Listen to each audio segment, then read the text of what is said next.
Alhamdulillahi Rabbil Alamin. Allahumma salli ala Sayyidina Muhammad wa ala ali Sayyidina Muhammad.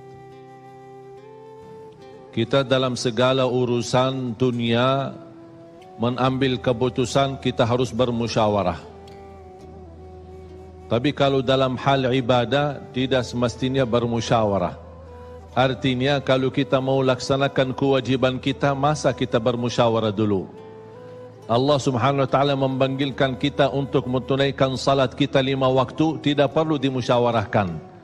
Kalau kita sudah mendengar hayya 'alas salah, hayya 'alal falah, segera tunaikan kewajiban kita. Kalau kita perhatikan dalam Al-Quran, banyak ayat-ayat yang Allah Subhanahu wa taala ikatkan salat dengan zakat, atau bahasa lain salat dengan infak.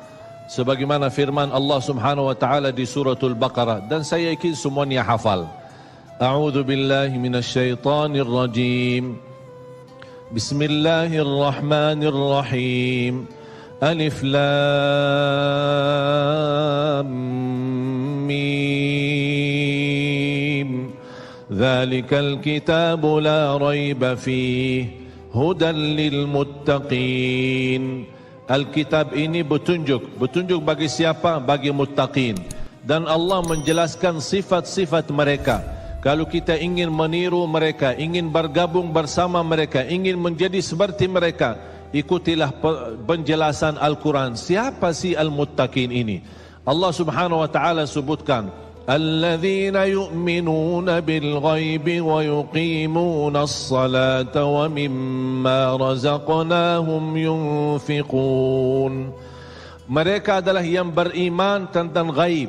Apa yang ghaib? Allah, malaikat, jannah, surga, neraka, segala sesuatu yang ghaib mereka percaya, walaupun mereka tidak melihat dengan mata sendiri. Dan sifat mereka alladzina yuqimuna as-salah. Beda artinya yuqimuna as-salah sama yusallun. Ada orang hanya kerjakan salat, tapi ada orang mendirikan salat.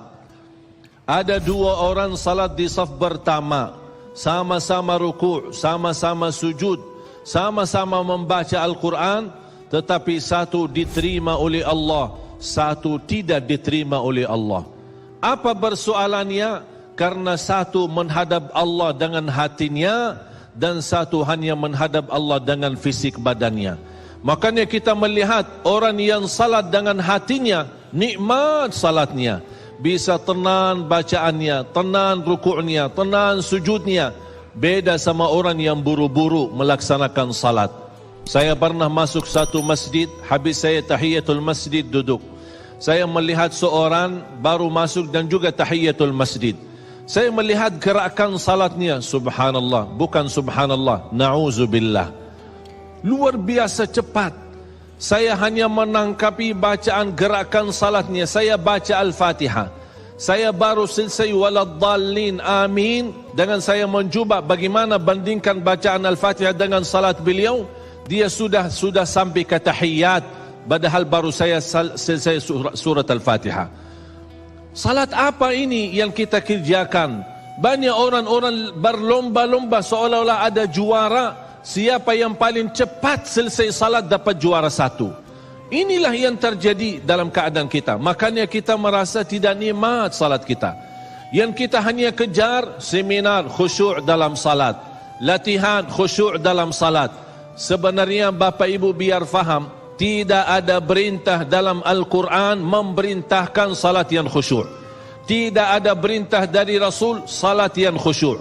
Salat khusyuk itu apa? Salat yang khusyuk hasil dari salat yang tenang. Allah perintahkan ketenangan dalam salat. Ar-Rasul SAW memerintahkan ketenangan dalam salat. Kalau sifat khusyuk adalah sifat orang mukmin yang melaksanakan salat tumaknina. Qad aflahal mu'minun alladzina hum fi salatihim khashi'un. Ketika ada seorang datang ke masjid di zaman Rasulullah sallallahu alaihi wasallam, masuk masjid tahiyatul masjid, selesai salat dia datang kepada Rasul mau salaman, Rasul tidak menjawab. Bahkan Rasul berkata, salli fa innaka lam tusalli. Salatlah karena kamu belum salat.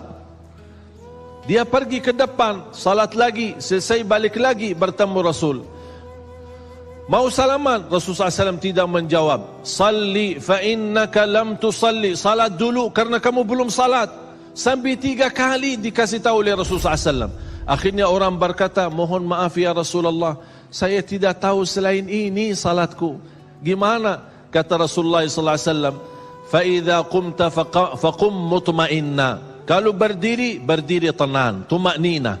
Tumaknina salah satu rukun di dalam salat. Tidak sah salat seorang tanpa Al-Fatihah, betul? Sama tidak sah salat seorang tanpa tumaknina. Baca tenang, rukuk yang tenang, sujud yang tenang, wallahi akan terasa nikmat. Dari hasil ketenangan dan upaya dan ikhtiar kita akan muncullah rasa khusyuk. Karena khusyuk bukan sesuatu yang datang dari luar, tapi khusyuk sudah ada di dalam hati. Tinggal bagaimana cara dikelola, bagaimana bisa dikembangkan cara salat yang tenang.